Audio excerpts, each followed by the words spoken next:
बिस्मिल्लाहिर्रहमानिर्रहीम। अस्सलाम वालेकुम, welcome back to my channel. जी स्टूडेंट्स, लास्ट एक्सरसाइज कंप्लीट हुई। आज हम स्टार्ट करेंगे 2.4। 2.4 स्टार्ट करने से पहले हमें लॉस ऑफ एक्सपोनेंट्स या इंटीजर्स को देखना पड़ेगा, ठीक है, क्योंकि इन्हीं लॉज के ऊपर आप एक्सरसाइज बेस करें। अगर आपको ये लॉज आएंगे तो आप एक्सरसाइज कर सकेंगे, अदरवाइज एक्सरसाइज नहीं होगी। अच्छा, चलते हैं लॉज ऑफ पे।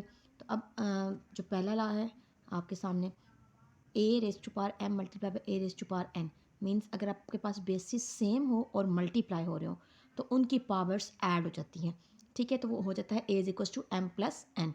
सिमिलरली अगर आपके पास a raise to power m whole raise to power n है, मीन्स के पावर के ऊपर पावर है तो पावर आपस में मल्टीप्लाई हो जाती है। इसको हम ए एम एन लिख सकते हैं। A b whole raise to power n, दो चीज़ें मल्टीप्लाई हो रहे हैं, मतलब कि दो रियल नंबर मल्टीप्लाई हो रहे हैं और उनके ऊपर एक सिंगल पावर है, तो वो पावर दोनों रियल नंबर्स के ऊपर आ जाएगी। A raise to power n multiply by b raise to power n. इसी तरह से दो रियल नंबर अगर आपके पास डिवाइड हो रहे हैं और उनकी पावर एन है तो वो दोनों के ऊपर चली जाएगी। सिमिलरली सेम बेसिस हैं, मीन्स कि आपके पास सेम रियल नंबर है और वो डिफरेंट पावर के साथ और उनमें डिवीजन का साइन है, तो वो आपके पास एम माइनस एन हो जाएगा, मीन्स कि उनकी पावर सब्ट्रैक्शन में चेंज हो जाएगी। A raise to power zero, किसी भी चीज़ की पावर जीरो होगी तो वो आपके पास वन हो जाएगा। A raise to power minus n, मतलब किसी भी चीज़ की पावर नेगेटिव होगी तो आप उसको पॉजिटिव करने के लिए उसका रेसिप्रोकल ले लेंगे, ठीक है। ये आपने 4 5 6 जो आपके पास लॉज है इनको याद रखना है, तो आप एक्सरसाइज इजली सॉल्व हो जाएगी। क्वेश्चन नंबर 1 की तरफ चलते हैं। क्वेश्चन नंबर 1 पार्ट 1 हमारे पास है 243 minus 2/3 32 minus 1/5 square root of 196 raise to power -1। अच्छा जी, 243 रेज़ टू पावर -2/3। आपने कोशिश ये करनी है कि जो आपके पास बेस होगी ना उसको आप जितना रिड्यूस कर सकें उसको रिड्यूस करेंगे। रिड्यूस करने के लिए आपको उसका एलसीएम लेना पड़ेगा। एलसीएम लेने से पहले आपको मैं एक चीज़ और बताती हूँ कि यहाँ पर आपके पास स्क्वायर रूट है और अंदर आपके पास है। अभी हमने पढ़ा था कि पावर के ऊपर पावर होगी तो वो पावर आपस में मल्टीप्लाई हो जाएगी। तो सबसे पहले हम ये वाला काम करते हैं कि इस पावर को आपस में मल्टीप्लाई करवा देते हैं। -2/3 32 minus 1/5 divided by 196 raised to power -1 whole raised to power 1/2, ठीक है। 243 minus 2/3 32 minus 1/5 divided by 196 minus 1/2। यहाँ तक हो गया। अगर अब हम देख रहे हैं कि सारी पावर्स आपके पास नेगेटिव हैं। हमने पीछे ये चीज़ पढ़ी थी। अच्छा, यहाँ पर जो जो लॉज लग रहे हैं हम साथ साथ वो लॉज मेंशन करते जाएंगे। A raise to power m whole rays to power n is equal to a raise to power m n, ठीक है, ताकि एग्जामिनर पर अच्छा इंप्रेशन पड़े। अब यहाँ पर क्या हो रहा है जी, पावर नेगेटिव है। अभी हमने पीछे पढ़ा था किसी भी चीज़ की अगर पावर आपके पास नेगेटिव होती है तो आप उसका रेसिप्रोकल ले लेंगे, ठीक है, तो पावर आपके पास पॉजिटिव हो जाएगी। तो यहाँ पर हम इनका रेसिप्रोकल लेंगे, मीन्स कि ये न्यूमिनेटर में, न्यूमिनेटर डिनोमिनेटर में चला जाएगा और डिनोमिनेटर न्यूमिनेटर में आ जाएगा। तो इससे क्या होगा, ये सारी पावर्स आपके पास पॉजिटिव हो जाएंगी।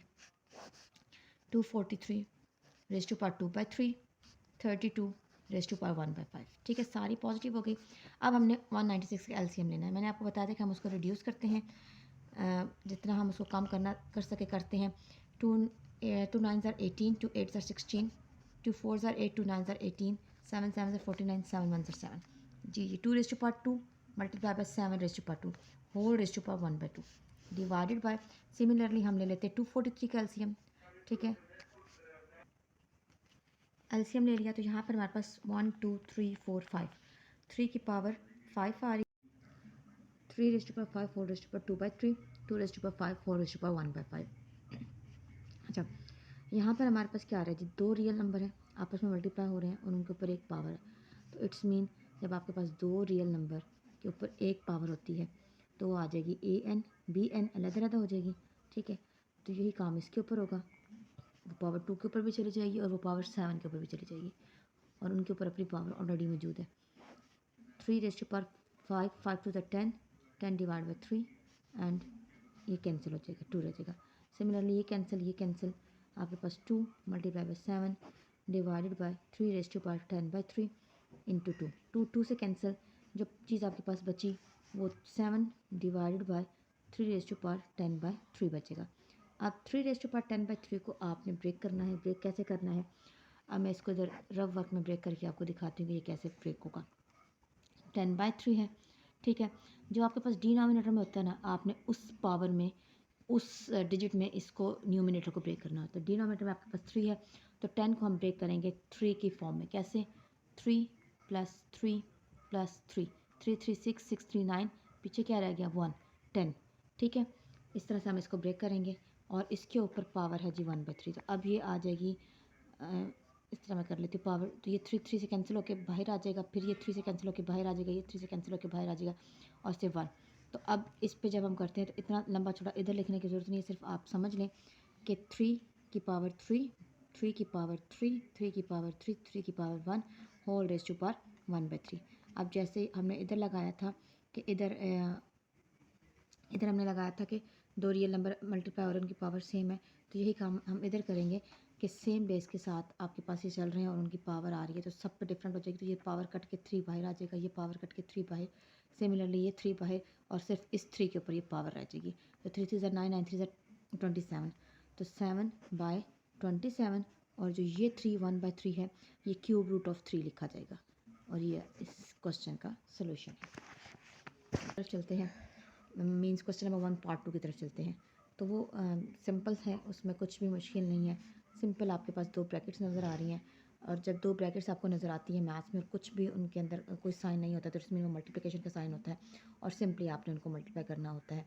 तो इधर भी कोई कनेक्टिंग साइन नहीं, कोई प्लस माइनस का साइन आपस में नहीं है टर्म में, और इधर भी कोई कनेक्टिंग साइन नहीं है प्लस माइनस का टर्म्स के दरमियान। यहाँ पर है लेकिन टर्म्स के दरमियान नहीं, तो इट्स मीन कि आपस में मल्टीप्लाई होते जाएंगे। तो आप यहाँ पर कोफिशिएंट को कोफिशिएंट से मल्टीप्लाई करेंगे और सेम वेरिएबल को, क्योंकि बेस सेम है और मल्टीप्लाई हो रही है तो पावर्स को ऐड कर देंगे। तो माइनस प्लस माइनस 2 8 16, एक्स 5 -3 और वाई -4 -2, तो ये हो जाएगा -16 एक्स स्क्वायर वाई -6। जब पावर आपके पास नेगेटिव, यहाँ पर सिर्फ 2 है तो यहाँ पर +2 हो जाएगा, तो -4 माइनस +2 सिर्फ 2 आ जाएगा। तो 16 एक्स स्क्वायर, जब पावर आपके पास नेगेटिव होती है तो उसको न्यूमिनेटर में तो डिनोमिनेटर में ले जाते हैं, डिनोमिनेटर में तो न्यूमिनेटर में ले आते हैं। तो ये आपका आंसर आ गया। सेकंड पार्ट भी सॉल्व हो गया। थर्ड पार्ट की तरफ चलते हैं। थर्ड पार्ट में हमारे पास x raise to power -2, y raise to power -1, z rays to power -4 divided by x raise to power 4, y raise to power -3, z rays to power 0 whole rays to power -3 है। ठीक है, देखें basis same और divide हो रही है, basis same और divide, basis same और डिवाइड, पावर माइनस हो जाएंगी। तो x -2 -4, y -1 +3, z -4 और 0 लिखने की ज़रूरत नहीं होती, whole rays to power -3, x raised to power -6, y raised to power 2, z raised to power -4 whole rays to power -3। अब ये पावर हर डिजिट के ऊपर आ जाएगी, सॉरी हर टर्म के ऊपर आ जाएगी। तो x raised to power -3 minus minus plus, और 6 3 18, y raised to power -3 2 6, z rays to power +4 3 12, और जो पावर आपके पास नेगेटिव है उसको डिनोमिनेटर में ले जाते हैं। ये हमारे पास थर्ड पार्ट का भी आंसर आ गया। चलते हैं इसके फोर्थ पार्ट की तरफ। और फोर्थ जो पार्ट हमारा है वो इम्पोर्टेंट है अपने लिहाज से। 81 raised to power n, 3 rays to power 5, -3 rays to power 4n -1 and 243 divided by 9 raised to power 2 and 3 rays to power 3। इस क्वेश्चन में भी वही रूल रखेंगे कि आपके पास जो भी आपके बेस है उसको कम से कम पावर में लेके जाना है। तो 81 है, तो जब हम 81 का एलसीएम लेते हैं तो यहाँ पर 1 2 3 4, 3 की पावर 4 हो गए और होल की पावर n है, और 3 आपके पास प्राइम नंबर है। प्राइम नंबर इससे ज़्यादा सिंप्लीफाई नहीं होता है। 3 रेज़ टू पावर 4n -1, और यहाँ पर जब हम इसका लेंगे तो 1 2 3 4 5, 3 rays to power 5 divide by 9 raised to power 9 जो होता है वो 3 रेज़ टू पावर 2 होता है, और whole rays to power 2n और 3 रेज़ टू पावर 3। अच्छा, अब देखिए बेसिस से हमें पावर ऐड कर देंगे। 3 rays to power 4n +5 minus 3 rays to power 4n -1 +5 divided by 3 rays to power 4n +3। इसको सिंप्लीफाई करते हैं। 4n +5 minus 3 rays to power 4n +4 divided by 3 rays to power 4n +3। अच्छा जी, अगर denominator में 3 rays to power 4n +3, अगर मेरे पास ऊपर 3 rays to power 4n +3 common आ जाए तो हम न्यूमिनेटर और डिनोमिनेटर को कैंसिल कर सकते हैं आसानी से। तो यहाँ पे हमारे पास देखिए 4n इधर भी है इधर भी है, और 3 5 के अंदर 3 भी आता है, 4 के अंदर भी 3 आता है। मीन्स के देखिए 1 2 3 4 5 है, और 1 2 3 4 यहाँ तक 5 तक और यहाँ तक 4 तक है, तो देखिए इनमें आपके पास 1 से लेकर 3 तक चीज़ कॉमन आ रही है। तो आप 3⁴ एन प्लस 3 को कॉमन ले सकते हैं। जब इधर से प्लस 3 को निकालेंगे तो अंदर 3⁴ रह जाएगा, और जब यहाँ पर आप प्लस 3 को बाहर निकालेंगे तो सिर्फ 3 रह जाएगा। और डिनोमिनेटर में सेम थिंग है आपके पास, तो वो कैंसिल हो जाएगी। और 3 के स्क्वायर जो होता है वो 9 होता है, -3 6, ये इस पार्ट का सोल्यूशन है। मेरा ख्याल है कि इस वीडियो में इतना ही काफ़ी है। इंशाल्लाह हम नेक्स्ट वीडियो में क्वेश्चन नंबर 2 से स्टार्ट करेंगे। तब तक के लिए अल्लाह हाफिज़।